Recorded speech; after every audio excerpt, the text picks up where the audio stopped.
All right, so the first watch we have here is the most affordable out of the group. No reason why you couldn't spend anywhere from $200 to $300 on one of these.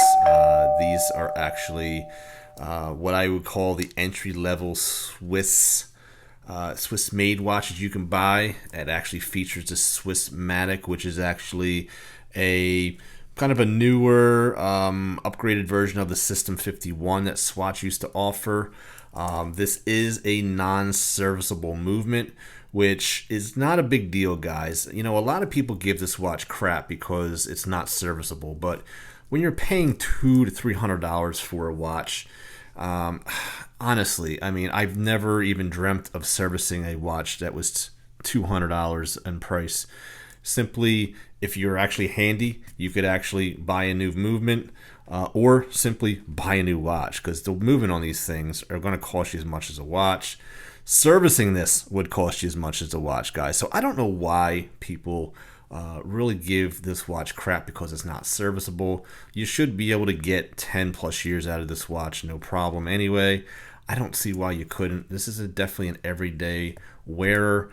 We get an aluminium insert here. Definitely nicer than some of the aluminium bezels that I've seen, because this one actually has some shine to it. This does have a nice textured dial. We get rose gold all around the indices. You get rose gold on the skeletonized handset, with that T logo there on the second hand. A little bit of lume, not too much. Definitely not a lume monster. One of the drawbacks of this particular watch. So, I mean, for the price point, you're getting a 72-hour power reserve, which is very impressive, especially at this price point.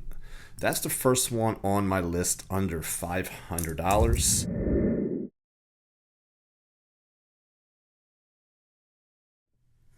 All right, next up on the list is the Tissot Seastar, and you guys are probably saying, well, AJ, you can't get this watch for $500. Well, yeah, you guys are right. You probably can't get this particular one for $500, even though I think you guys can get something closer to the $600 mark. But with that being said, you can get some of the other versions of the Seastar, the Powermatic 80, under $500 if you look hard enough.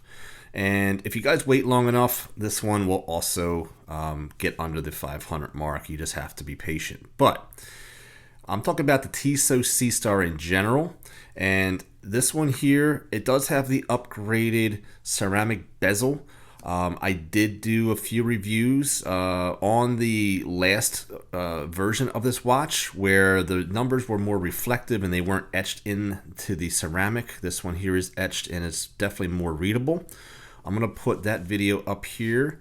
Also, we get a nice sunburst dial here. We get actually better lume, but at the end of the day, it's sporting the same movement, which is the Powermatic 80.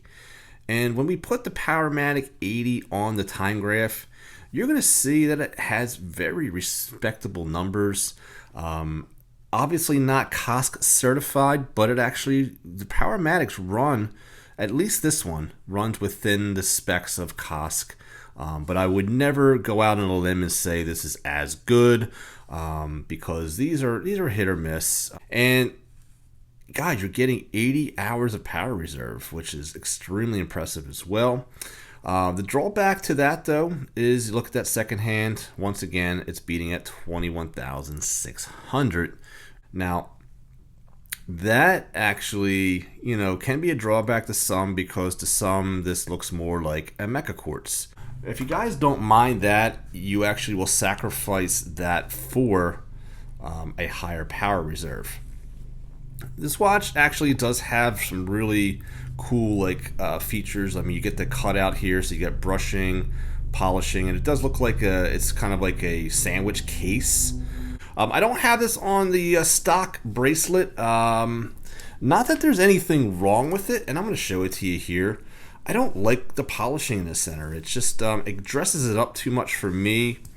But it does come with the quick change system, and it does have the upgraded milled clasp as opposed to the past version as well.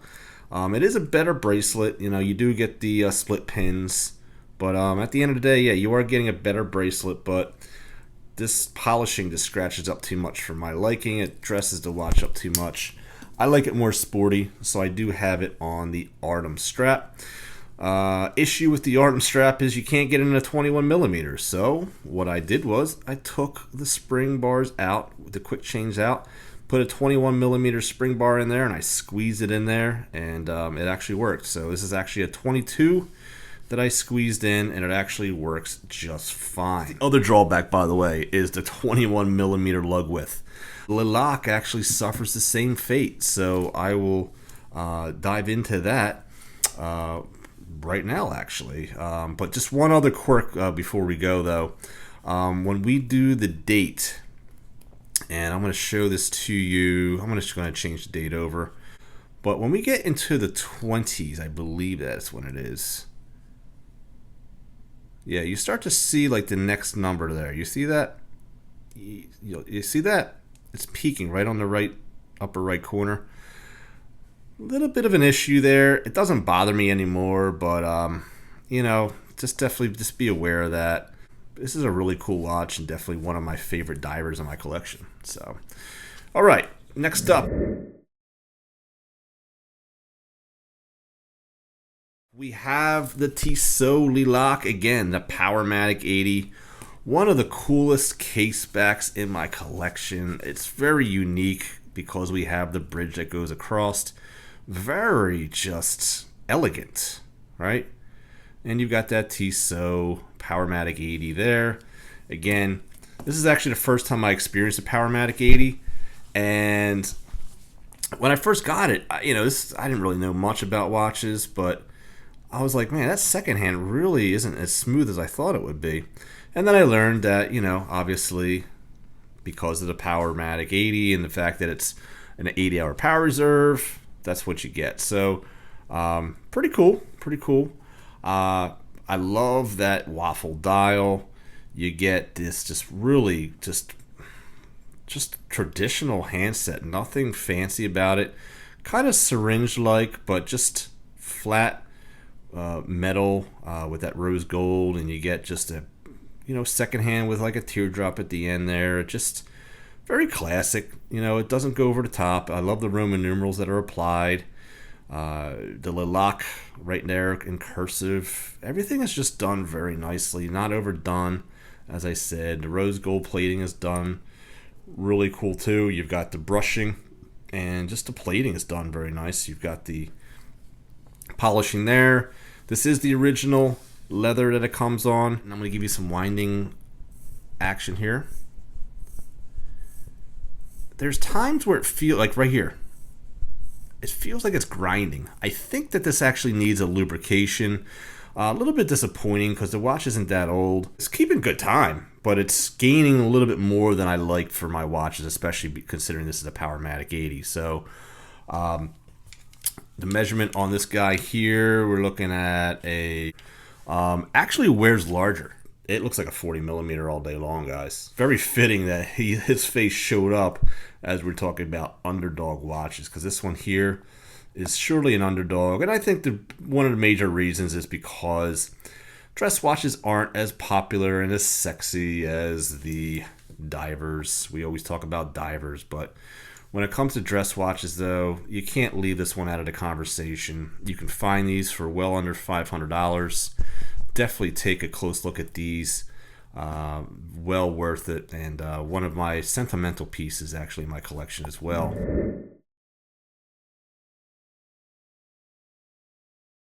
This one here is right at the 40 millimeter point, and I'm going to put this one on the wrist as well. And this one wears even a little bit larger because of the case shape. But when we look at the bezel, it is actually a 36 millimeter.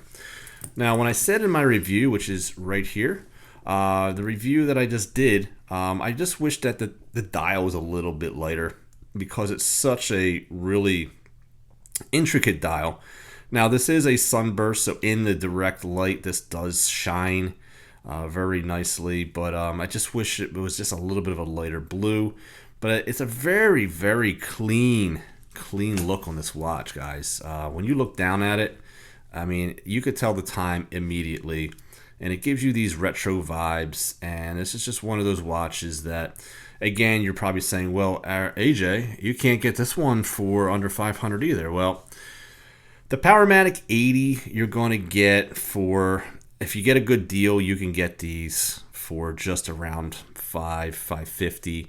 I know a buddy that got this for right around that 500 point. But even if you can't get this for under that, for the Powermatic, they do sell the quartz for right around $375. Same exact look, just doesn't have the Powermatic 80 movement. But I think if you guys looked hard enough, you could at least get these for a tad over 500. So definitely do your homework on that. But we've got a really just awesome bracelet here. But you do get the push pins. Powermatic 80, once again, does very well on the time graph. And the lume on this is actually very good as well, as they're using that Super Luminova. I believe it is the BGW9. So this does have that butterfly clasp. I talked about it in a review, that it doesn't bother me because of the fact that it's just such a streamlined bracelet. It actually works very well. It's just a great watch, guys. It's got great brushing, and it's got that chamfered edge, which it's just a really great all-around watch. And this is just one of those watches that you could wear. You could dress it up, you could dress it down. Probably one of your most versatile watches. All right, just some final thoughts, just to sum up the watches here. We've got the Swissmatic V8. This is a entry-level Swiss piece. It's got some quirks to it. You got to wind the crown backwards. This is a non-serviceable movement, but I explained in the video that that's not an issue, because this watch will give you years of satisfaction. At the end of the day, this is a great piece for a little bit of money. I mean, you're paying $200 to $300 for a Swiss-made watch, guys. I'd be hard-pressed to find another Swiss watch for you in this price range. This thing does everything for you. What else can I say, right? If you could take a couple of the quirks that I mentioned earlier in the video, I think you guys got yourself a great watch here. So there you go with that one. The next one we had up was indeed the Seastar. Now, I mentioned that you can't get this one in particular for the under 500, but you can get a Powermatic 80 Swiss-made Tissot Seastar for under 500. So I do happen to own the most newest, freshest piece, but if you wait a couple years, this one will definitely be under 500 as well. Not a lot to say negatively about this watch, except for the fact that I do have this on an aftermarket strap, because the bracelet is just simply too polished, too dressy for my taste. I like it to be more sporty, so I put it on a sportier strap. Then we've got the dress watch of the piece. This one is the least versatile. It's got the rose gold. You can only use this as a dress piece. It is kind of a dark piece when it's not a lot of light, but when it is in light, it really does shine. You've got that waffle dial, again, the Powermatic 80 movement, and it just is a very, very elegant piece in person. It just doesn't photograph very well, as you can see here. And then lastly, we have the PRX, which is probably the most versatile of the collection, where you can dress it up, dress it down. Probably your perfect vacation watch if you're only taking a one watch of the collection. And if this was your collection of four, this would be the piece that I would probably bring, because you can get it wet, you can take it out to dinner, put it under a dress cuff. So, and again, I know I cheated. You can get these for $375 in the quartz version. So that's my 2 cents, guys. You can keep the change, and always remember that there's always time to be kind to one another. Please take care of each other, and I'll see you guys next time on Average Joe Watch Reviews. God bless, my friends.